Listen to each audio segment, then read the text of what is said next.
en temps de paix. Elles ont été prises avec ordre, préparation, sur la base de recommandations scientifiques avec un seul objectif: nous protéger face à la propagation du virus. Dans la journée de jeudi, un consensus scientifique et politique s'est formé pour maintenir le premier tour des élections municipales. Et j'ai pris avec le Premier ministre la décision de maintenir le scrutin. Hier dimanche, les opérations de vote ont donc pu se tenir. Je veux ce soir remercier les services de l'État, les maires, l'ensemble des services, des mairies, tous ceux qui ont tenu les bureaux de vote et qui ont donc permis l'organisation de ce scrutin. Je veux aussi saluer chaleureusement les Françaises et les Français qui, malgré le contexte, se sont rendus aux urnes dans le strict respect des consignes sanitaires, des gestes barrières contre le virus. Je veux aussi ce soir adresser mes félicitations républicaines aux candidats élus au premier tour. Environ 30 000 communes sur 35 000 ont après ce premier tour un conseil municipal. Et dans le même temps, alors même que les personnels soignants des services de réanimation alertaient sur la gravité de la situation, nous avons aussi vu du monde se rassembler dans les parcs, des marchés bondés, des restaurants, des bars qui n'ont pas respecté la consigne de fermeture. Comme si au fond la vie n'avait pas changé. À tous ceux qui, adoptant ces comportements, ont bravé les consignes, je veux dire ce soir très clairement, non seulement vous ne vous protégez pas, vous, et l'évolution récente a montré que personne n'est invulnérable, y compris les plus jeunes, mais vous ne protégez pas les autres. Même si vous ne présentez aucun symptôme, vous pouvez transmettre le virus. Même si vous ne présentez aucun symptôme, vous risquez de contaminer vos amis, vos parents, vos grands-parents, de mettre en danger la santé de ceux qui... Le rôle de voir le mec écrire. Dans le Grand Est, dans les Hauts-de-France, en Île-de-France, La traduction en direct. nos soignants se battent pour sauver des vies, avec dévouement, avec force. Au moment où la situation sanitaire se dégrade fortement, où la pression sur nos hôpitaux et nos soignants s'accentue, tout notre engagement, toute notre énergie, toute notre force doivent se concentrer sur un seul objectif: ralentir la progression du virus. Je vous le redis avec force ce soir. Respectons les gestes barrières, les consignes sanitaires. C'est le seul moyen de protéger les personnes vulnérables, d'avoir moins de concitoyens infectés et ainsi de réduire la pression sur les services de réanimation. Mieux accueillir, mieux soigner. Sans signe grave, contactons notre médecin traitant. N'appelons le SAMU et ne nous rendons à l'hôpital qu'en cas de forte fièvre, de difficulté à respirer, sans quoi il ne pourra faire face à la vague de cas graves qui déjà se profile dans certaines régions. Faisons preuve au fond d'esprit solidaire et de sens des responsabilités. Chacun d'entre nous doit à tout prix limiter le nombre de personnes avec qui il est en contact chaque jour. Les scientifiques le disent, c'est la priorité absolue. C'est pourquoi, après avoir consulté, écouté les experts, le terrain, et en confiance, j'ai décidé de renforcer encore les mesures pour réduire nos déplacements et nos contacts au strict. Dès demain, midi, et pour 15 jours au moins, nos déplacements seront très fortement réduits. Cela signifie que les regroupements extérieurs, les réunions familiales ou amicales sont plus terminées. Se promener, retrouver ses amis dans le parc, dans la rue, ne sera plus possible. Il s'agit de limiter au maximum ces contacts au-delà de soi. Partout sur le territoire français, en métropole comme outre-mer, seuls doivent demeurer les trajets nécessaires pour aller faire ses courses, avec de la discipline et en mettant les distances d'au moins 1 mètre, en ne serrant pas la main, en n'embrassant pas. Les trajets nécessaires pour se soigner, évidemment. Les trajets nécessaires pour aller travailler quand le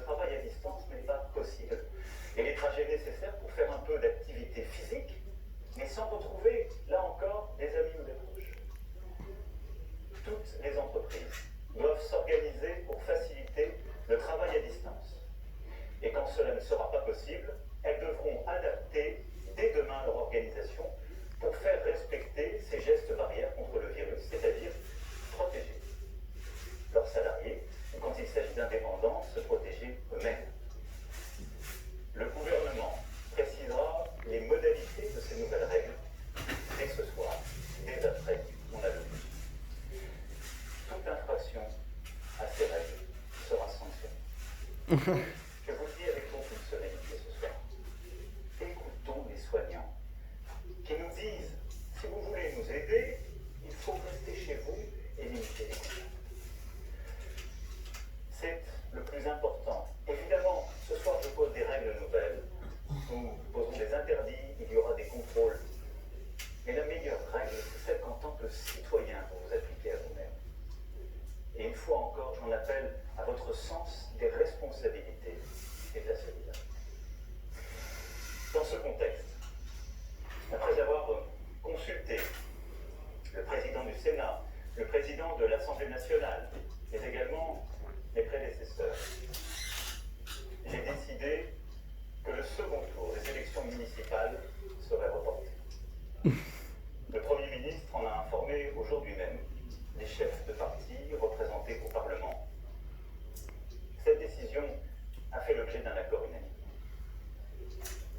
Mes chers compatriotes, je mesure l'impact de toutes ces décisions sur vos vies. Renoncer à voir ses proches, c'est un déchirement. Stopper ses activités quotidiennes, ses habitudes, c'est très difficile. Cela ne doit pas nous empêcher de garder le lien, d'appeler nos proches, de donner des nouvelles, d'organiser aussi les choses avec nos voisins, d'inventer de nouvelles solidarités entre générations, de rester, comme je vous l'ai dit jeudi dernier, profondément solidaires et d'innover là aussi sur ce point. Je sais que je vous demande de rester chez vous. Je vous demande aussi de garder le calme dans ce contexte. J'ai vu ces dernières heures des phénomènes de panique en tous sens. Nous devons tous avoir l'esprit de responsabilité. Il ne faut pas que les fausses informations circulent à tout va. Mais en restant chez vous, occupez-vous des proches qui sont dans votre appartement, votre maison. Donnez des nouvelles, prenez des nouvelles. Et retrouvez aussi ce sens de l'essentiel. Je pense que c'est important dans les moments que nous vivons. La culture, l'éducation, le sens des choses est important. Et éviter l'esprit de panique, de croire dans toutes les fausses rumeurs, les demi-experts ou les faux sachants. La parole est claire, l'information est transparente et nous continuerons de l'être. Et croyez-moi, cet effort que je vous demande, je sais qu'il est inédit, mais les circonstances nous y obligent. Nous sommes en guerre. En guerre sanitaire, certes. Nous ne luttons ni contre une armée, ni contre une autre nation. Mais l'ennemi est là, invisible, insaisissable et progresse. Et cela requiert notre mobilisation générale. Nous sommes en guerre. Toute l'action du gouvernement et du Parlement doit être désormais tournée vers le combat contre l'épidémie. De jour comme de nuit, rien ne doit nous en divertir. C'est pourquoi j'ai décidé que toutes les réformes en cours seraient suspendues, à commencer par la réforme des retraites. Et mercredi, en Conseil des ministres, sera présenté un projet de loi permettant au gouvernement de répondre à l'urgence et, lorsque nécessaire, de légiférer par ordonnance dans les domaines relevant strictement de la gestion de crise. Ce projet sera soumis au Parlement dès jeudi. J'ai vu tout à l'heure les présidents de l'Assemblée nationale et du Sénat, afin que ces textes soient votés le plus rapidement possible. Afin aussi que la vie démocratique et le contrôle du Parlement continuent dans cette période. Je les en remercie et je remercie tous nos parlementaires en cet instant. Nous sommes en guerre. J'appelle tous les acteurs politiques, économiques, sociaux, associatifs, tous les Français, à s'inscrire dans cette union nationale qui a permis à notre pays de surmonter tant de crises par le passé. Nous sommes en guerre. Et la nation soutiendra ses enfants, qui, personnel soignant, en ville, à l'hôpital, se trouvent en première ligne dans un combat qui va leur demander énergie, détermination, solidarité. Ils vont de dehors. Nous leur devons les moyens, la protection. Ils sont là. Nous leur devons des masques, du gel, tout le matériel nécessaire. Et nous y veillons et y veillons. Nous avons décidé, avec les scientifiques, de réserver des masques de priorité pour l'hôpital et pour la médecine de ville et de campagne. En particulier les généralistes, les infirmières, désormais en première ligne aussi dans la gestion de la crise.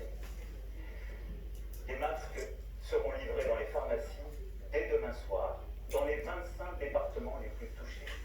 Mercredi, pour le reste du territoire national.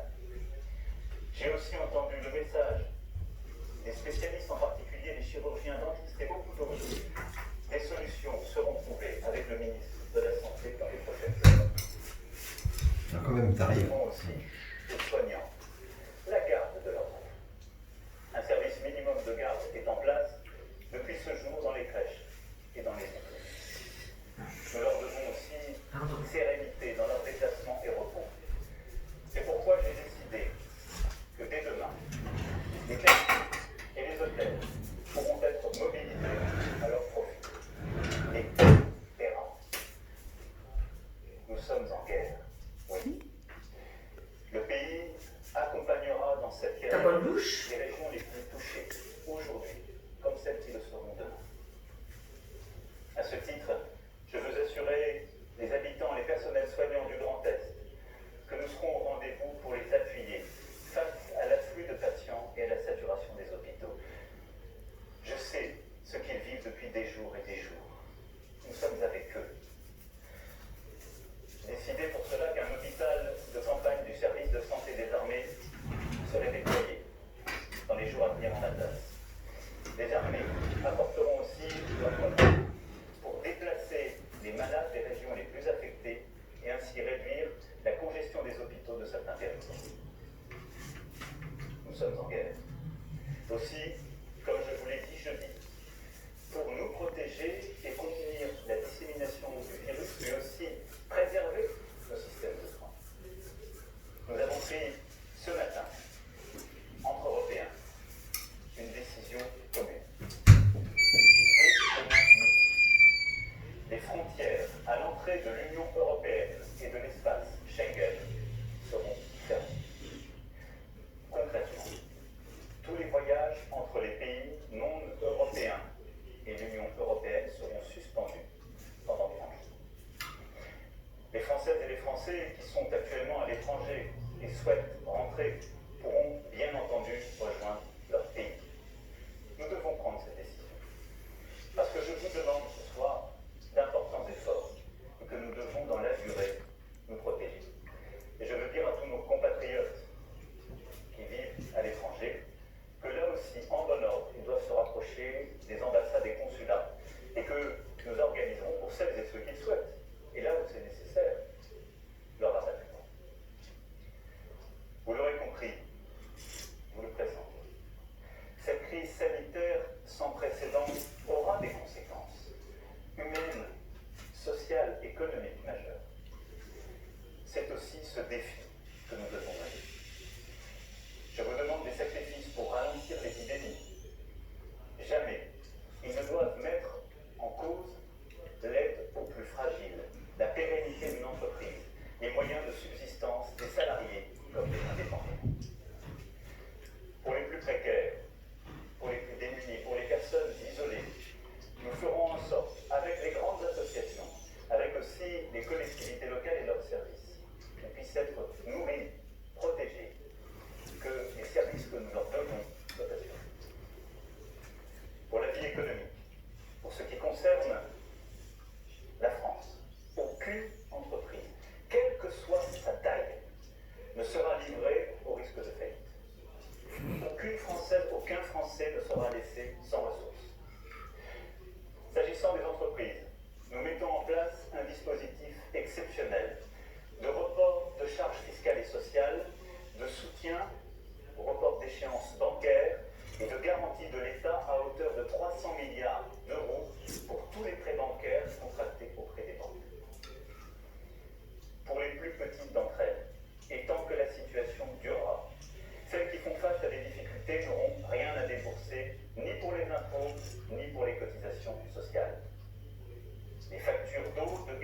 l'électricité ainsi que les loyers devront être suspendus. En outre, afin que personne ne soit laissé sans ressources, pour les salariés, le dispositif de chômage partiel sera massivement élargi, comme je vous l'avais annoncé jeudi dernier et comme le gouvernement a commencé à le préciser.